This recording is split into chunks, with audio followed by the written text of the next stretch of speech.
नमस्कार। Vidyadham IAS academy में आप लोगों का स्वागत है। आज हम इंडियन ज्योग्राफी का क्लास प्रारंभ करने जा रहे हैं, जिसमें हम भारत की स्थिति एवं विस्तार का वर्णन करेंगे। आइए से कंटिन्यू इंडियन ज्योग्राफी का क्लास स्टार्ट होगा। आइए आज हम भारत की स्थिति एवं विस्तार के बारे में संपूर्ण एवं समग्र रूप से अध्ययन करें। यहाँ पे पहले मैं आपको बतलाना चाहता हूँ भारत की स्थिति कि कौन सा विश्व में किस साइड है भारत। तो भारत विश्व में दक्षिण पूर्वी गोलार्ध में स्थित है, जबकि एशिया में भारत दक्षिणी गोलार्ध में स्थित है। विश्व में दक्षिण पूर्वी गोलार्ध में और एशिया में दक्षिणी गोलार्ध में भारत स्थित। तो आइए हम भारत के बारे में समग्र अध्ययन करते हैं। भारत का मुख्य भूमि उत्तर में लद्दाख से शुरू होकर दक्षिण में तमिलनाडु के कन्याकुमारी तक रहती है। फिर पश्चिम में गुजरात से लेते हैं और पूर्व में अरुणाचल तक। यही भारत का मुख्य भूमि है। भारत का मुख्य भूमि उत्तर में लद्दाख से लेकर दक्षिण में कन्याकुमारी, पश्चिम में गुजरात से लेकर दक्षिण में अरुणाचल प्रदेश तक। अब भारत के हम क्षेत्रफल लंबाई के बारे में जानेंगे। तो भारत का क्षेत्रफल 32,87,263 किलोमीटर है, जो कुल विश्व का 2.43% है। पहले स्थान पर रूस है क्षेत्रफल की दृष्टि से विश्व में, जबकि भारत 7वें स्थान पर। भारत का स्थान 7वां विश्व में। पहला स्थान पर रूस, दूसरा स्थान पर कनाडा, तीसरा स्थान पर चीन, चौथा स्थान पर USA। 87,263 किलोमीटर, पूरा विश्व का 2.43%। भारत का स्थान क्षेत्रफल में विश्व में 7वें स्थान पर, पहले स्थान पर रूस। इतना तक हो चुका है। अब हम लंबाई की बात करते हैं। तो लंबाई हम पश्चिम से पूर्व की ओर लेते हैं। तो लंबाई हमारा 2933 किलोमीटर है। लंबाई 2933 किलोमीटर है, जबकि चौड़ाई उत्तर से हम दक्षिण की ओर लेते हैं तो चौड़ाई 3214 किलोमीटर है। अब हम भारत के विस्तार के बारे में अच्छा सा देशांतर रेखा के बारे में जानेंगे। तो अक्षांश और देशांतर, तो भारत के मुख्य भूमि का अक्षांशीय विस्तार कितना है? तो 8 डिग्री 4 मिनट से 37 डिग्री 6 मिनट उत्तरी अक्षांश। 8 डिग्री 4 मिनट तमिलनाडु के कन्याकुमारी से शुरू होती है और उत्तर में लद्दाख तक जाती है। कितना? 68 डिग्री 37 डिग्री 6 मिनट तक। 37 डिग्री 6 मिनट तक।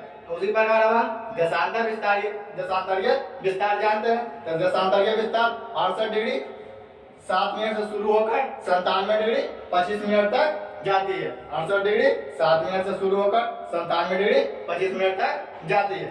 अब हम बिंदुओं के बारे में जानेंगे। तो उत्तर में एक बिंदु है इंदिरा कौल। उत्तर में इंदिरा कौल है, जो लद्दाख में स्थित है।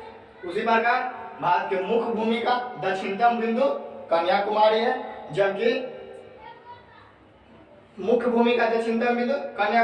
भारत का दक्षिणतम बिंदु इंदिरा पॉइंट है। भारत का दक्षिणतम बिंदु इंदिरा पॉइंट है, जो अंडमान निकोबार द्वीप समूह के ग्रेटर निकोबार पर स्थित है। इंदिरा पॉइंट, इसका अक्षांशीय विस्तार शुरू हो जाता है 6 डिग्री 45 मिनट से। 6 डिग्री 45 मिनट से इसका अक्षांशीय विस्तार 6 डिग्री 45 मिनट से शुरू हो जाता है। जबकि पश्चिमोत्तर बिंदु गुवाहाटी है और पूर्वोत्तर बिंदु किबुथु है। पश्चिमोत्तर बिंदु गुवाहाटी गुजरात में है, जबकि पश्चिमोत्तर बिंदु किबुथु अरुणाचल प्रदेश में है। ये हो गया भारत के बारे में। अब हम तटीय क्षेत्र के बारे में देख लेते हैं। कि तटीय क्षेत्र की लंबाई कितनी है, स्थलीय क्षेत्र की लंबाई कितनी है।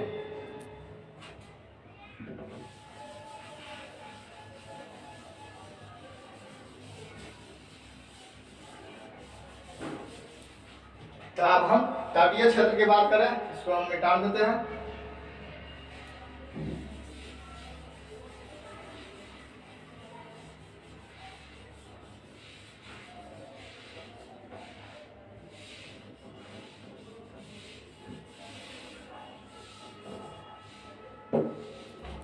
तो ये हमारा तटीय क्षेत्र, ये हमारा तटीय क्षेत्र है।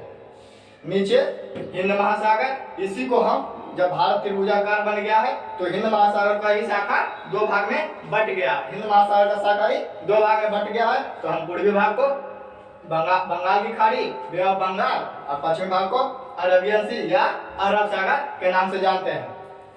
तो आइए हम देखते हैं तटीय क्षेत्र की लंबाई कितनी है और स्थलीय क्षेत्र की लंबाई कितनी है। स्थलीय क्षेत्र आप समझ सकते हो, गुजरात यहाँ से शुरू होता है और यहाँ से शुरू होकर यहाँ तक, ये बाउंड्री हमारा स्थलीय है।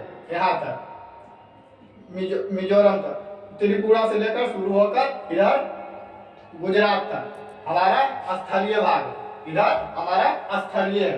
जबकि यहाँ से हमारा समुद्र शुरू हो जाता है। अगर यहाँ से आप छलांग लगाते हैं तो अरब सागर में, यहाँ छलांग लगाते हैं हिंद महासागर में, अगर यहाँ छलांग लगाते हैं तो पश्चिम बे ऑफ बंगाल में कूदते हैं। तो चलिए हम देखते हैं पहले स्थलीय सीमा की लंबाई कितनी है, यहाँ से यहाँ की लंबाई कितनी है, यहाँ से यहाँ की लंबाई कितनी है। इसकी लंबाई 15,200 किलोमीटर, 15,200 किलोमीटर है। स्थलीय सीमा की लंबाई 15,200 किलोमीटर है, रखने की जरूरत नहीं है। यहाँ से सीधा समझिए, यहाँ से यहाँ इतना दूर है 15,200 किलोमीटर। ये नहीं है, ये ऐसे इस टाइप है, ठीक है। फिर हम बना दें अब कि वहां से 15,200 किलोमीटर स्थलीय सीमा की लंबाई है।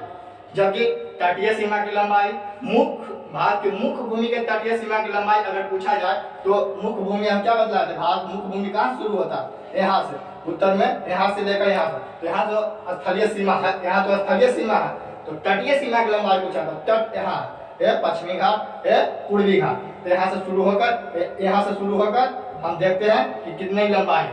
तो यहाँ से यहाँ के बीच में लंबाई हमारा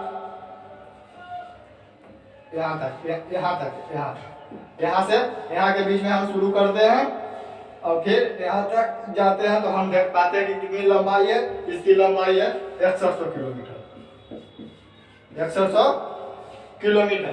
भारत के मुख्य भूमि के तटीय लंबाई 6100 किलोमीटर।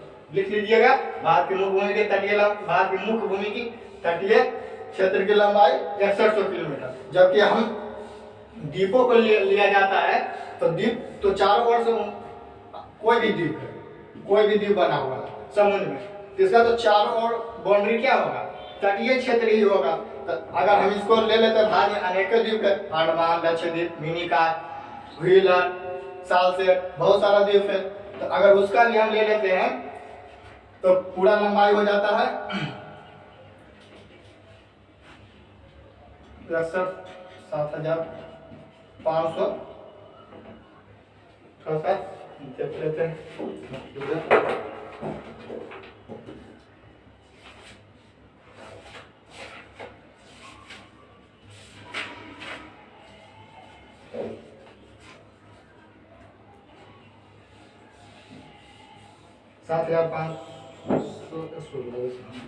7,516.6 किलोमीटर। और अब कितना हो गया, अगर द्वीपों सहित लिया जाए तब तटीय क्षेत्र की लंबाई कितनी हो जाएगी, 7,516 किलोमीटर। यानी तटीय क्षेत्र की लंबाई से पूछा जाए तो क्या करेंगे, इसमें घटा देंगे, 100 किलोमीटर में हम घटा देंगे तो कितना हो जाएगा, 1 यानी 1416.6 किलोमीटर। ये किसका हो गया, द्वीप का हो गया, द्वीप का तटीय क्षेत्र की लंबाई हो गया। ये क्या हो गया, द्वीपों का तटीय क्षेत्र, तटीय लंबाई, द्वीपों का तटीय लंबाई 1416.6 किलोमीटर।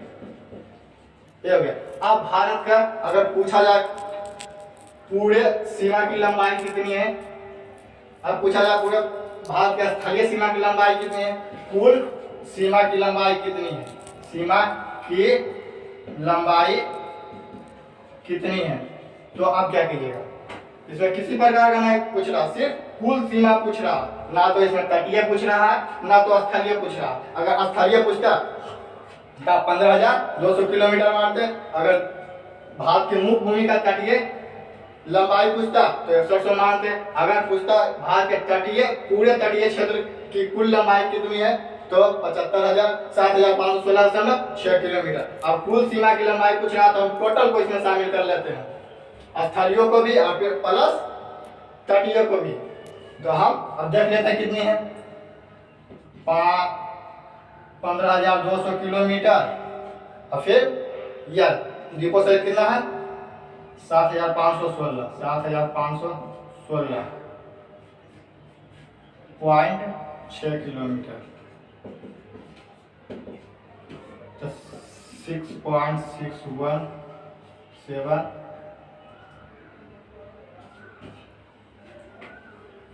हो गया।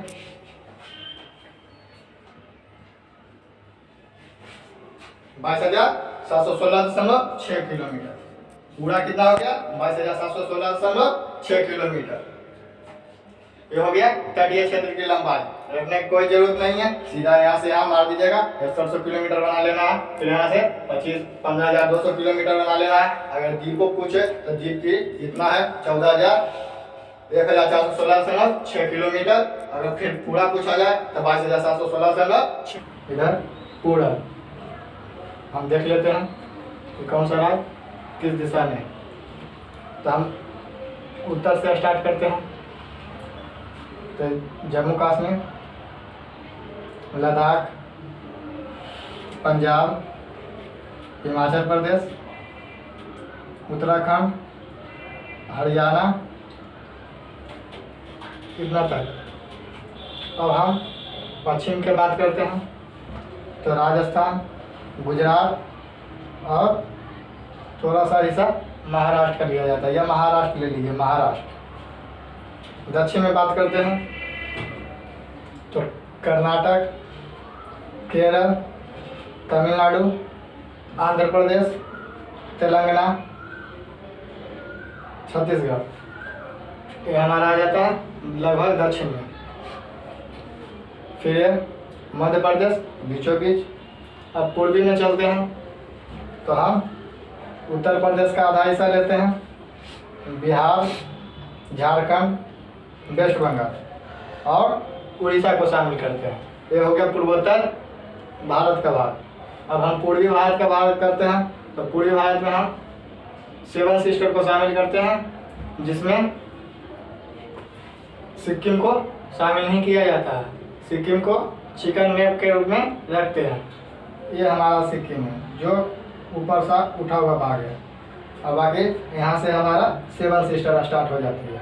अब प्रश्न में आ सकता है कि 7 सिस्टर में कौन सा राज्य शामिल नहीं है या फिर कितने राज्य शामिल है। तो 7 सिस्टर में 7 राज्य शामिल हैं। कौन कौन, इसका हम देख लेते हैं।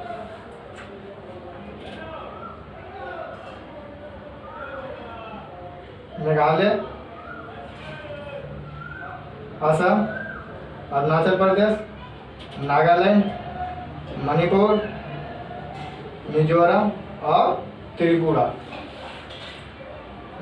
मेघालय, असम, अरुणाचल प्रदेश, नागालैंड, मणिपुर, मिजोरम और त्रिपुरा, यही 7 राज्य हमारा 7 स्टेट या पूर्वी स्टेट कहलाता है। यह पता हो गया हम लोग को कि कौन सा राज्य किस दिशा में है, उसका स्थान कहाँ है। तो एक बार फिर रिकॉल हम कर लेते हैं।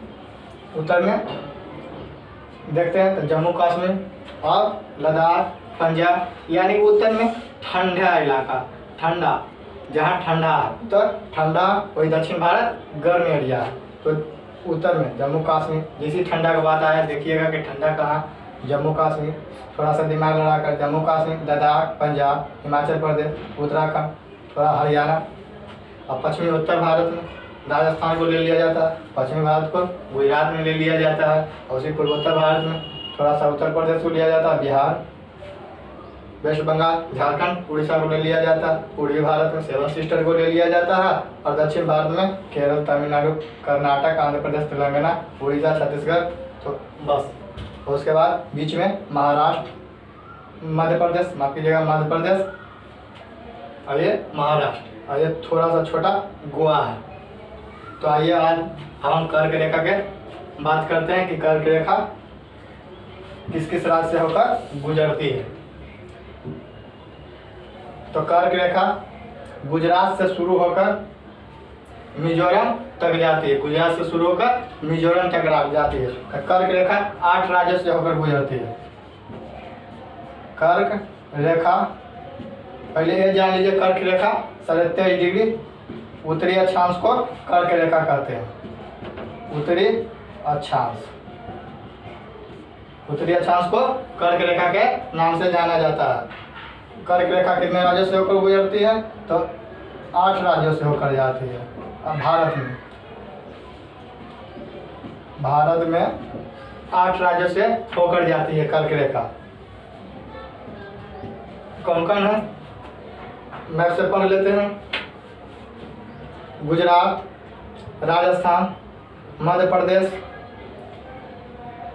छत्तीसगढ़, झारखंड, वेस्ट बंगाल, त्रिपुरा और मिजोरम।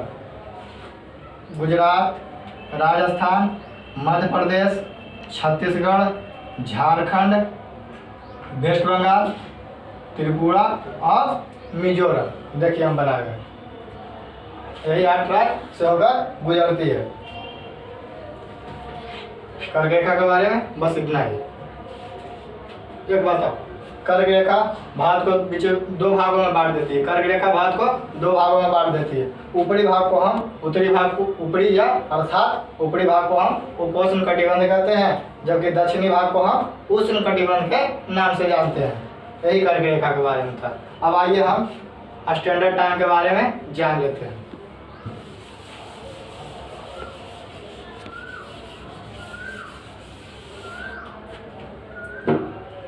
स्टैंडर्ड टाइम, मानक समय, मानक समय रेखा, ये 82.5 डिग्री, 82.5 डिग्री पूर्वी देशांतर, पूर्वी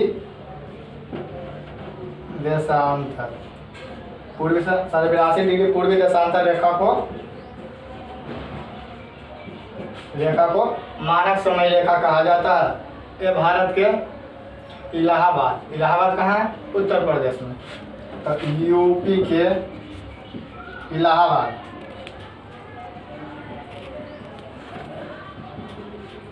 इलाहाबाद के नैनी से होकर जाते हैं। नैनी से प्रारंभ होती है, यह होकर जाती है।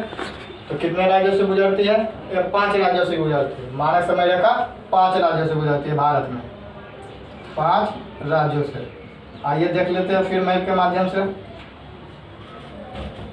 यहाँ पे नैनी है, इलाहाबाद, यहाँ पे नैनी है। तो यहाँ से प्रारंभ होकर उत्तर प्रदेश, मध्य प्रदेश, छत्तीसगढ़, उड़ीसा और आंध्र प्रदेश। उत्तर प्रदेश, मध्य प्रदेश, छत्तीसगढ़, उड़ीसा और आंध्र प्रदेश। कौन कौन? UP, MP, Chhattisgarh, UP, MP, Chhattisgarh, Orissa and AP, Andhra Pradesh. यही 5 राज्यों से होकर जाती है। भारत का टाइम 5.5 घंटा आगे है। भारत का टाइम 5.5 घंटा आगे, ग्रीनविच रेखा से 5.5 घंटा आगे है। भारत का टाइम 5.5 घंटा आगे है। कि क्यों आगे है? इसका पीछे भी रीजन है। देखिए हम जान लेते हैं।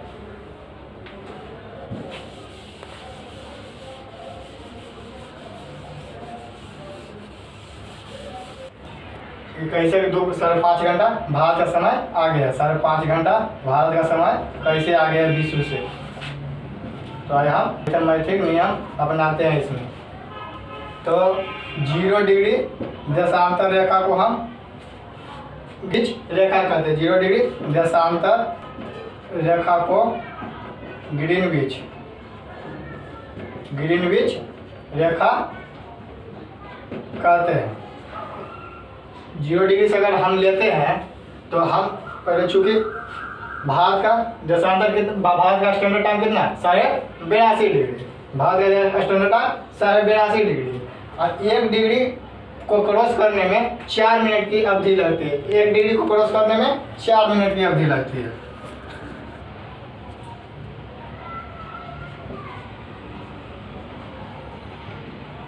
चार मिनट की लगती है। तो 82.5 डिग्री भारत का मानक समय है। 82.5 डिग्री को हमको पार करने में कितने मिनट की अवधि लगेगी, तो हम देख लेते हैं। 82.5, पहले हम 82 को देख लेते हैं। तो 82 गुना 4, 4 गुना 32, 228 आया 82.5 का। अभी हम आधा डिग्री का नहीं लिए, आधा डिग्री का देख लेते हैं कितना लगता है। आधा डिग्री का 1/2 गुना 4, 2 गुना 2 यानी 2। तो टोटल कितना हो गया 0.33 यानी कि इतना मिनट 82.5 डिग्री को पार करने में 330 मिनट लगेगी। 82.5 डिग्री को पार करने में 330 मिनट लगेगी। तो हम घंटा में इसको कन्वर्ट करेंगे तो क्या करेंगे, 360 से डिवाइड करेंगे। तो 330 बाई 6 से डिवाइड कीजिए। 653.0 5.5 घंटा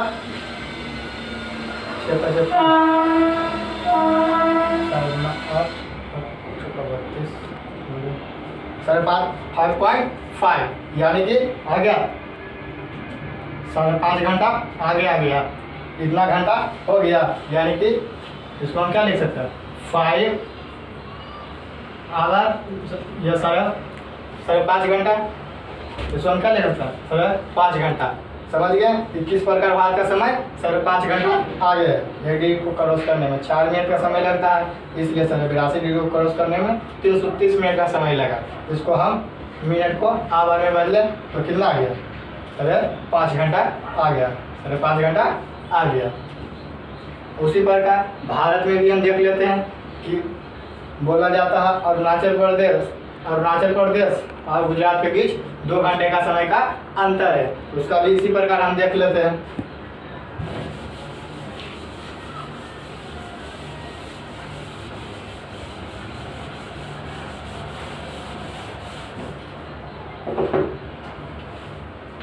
तो अरुणाचल प्रदेश में आप देखिए 68 डिग्री 7 मिनट गुजरती है, ये अरुणाचल का बात है।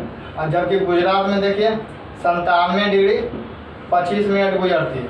तो दोनों के बीच फासला देखिए कितना आ रहा है। दोनों के बीच फासला देखिए कितना देशांतर का अंतर है। तो लगभग में 30 है, लगभग में 30 है। आप घटा लीजिएगा, घटा के 97 में 68 25 97 25 में 68 7 घटाइएगा, लगभग 30 डिग्री का अंतर आ जाएगा। तो उसी प्रकार 1 डिग्री को हमको क्रॉस करने में 4 मिनट का समय लगता है। इसलिए 30 डिग्री को क्रॉस करने में 30 गुना 4 यानी 120 मिनट का समय लगेगा। तो इसको आवर में बदलेंगे तो क्या हो जाएगा 160 से यानी 2 कितना 2 आवर्स का समय लगेगा। यानी कि अरुणाचल प्रदेश में सुबह होगा 5 बजे, तो गुजरात में 7 बजे सुबह होगी। यहाँ 7 बजे सुबह होगी, यहाँ 9 बजे सुबह होगी।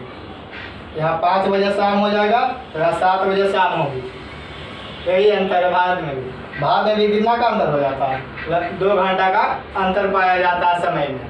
यही कारण क्या होता है, सब देश अपना अपना स्टैंडर्ड टाइम खींच लिया जाता है, इसी के अनुसार लिया जाता है कि ताकि पूरे देश में एक जैसा टाइम हो। अगर नहीं रहे तो फिर 2 घंटा का अंतर। ये हो गया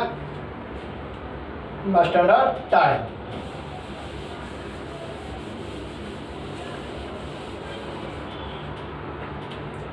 कर्क रेखा और मकर रेखा, कर्क रेखा के बाद हो ही गई, टाइम के बाद हो ही गए।